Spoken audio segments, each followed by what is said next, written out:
Okay, another back exercise for you. This is stiff arm pull downs.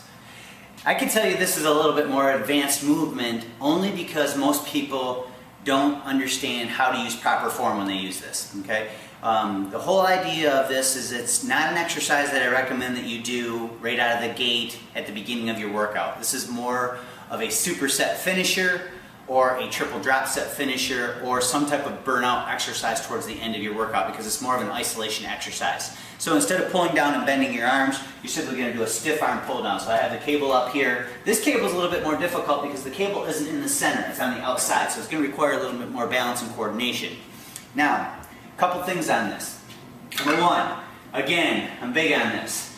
Don't be coming out here and pulling with your fingers, okay? Get that bar up into your palms, okay? Now the other thing on this, I'm really big on wrist position and elbow position. You probably noticed that because it makes all the difference. Focus points are what's huge. It's not about how much you can lift, it's about stimulating muscle fiber. That's why I don't bench press. I haven't bench pressed in years. So it's important that you keep your knuckles turned out like this and not back like this. This is what's going to help you isolate the back muscle. The less that you do this and the more that you do this, the more you're going to bring in other muscle groups. By keeping your arms over top and coming back here and keeping stiff arms, your arms are going to stay completely straight. You're going to exhale down to the top of your thighs and you're going to inhale back up again. Now, you'll notice I'm going to start bending my legs a little bit and sitting my butt down. Okay, now I'm going to get a deep stretch at the top and my shoulders are the point of rotation. I'm going to try to keep my torso in one spot. I'm just going to exhale down.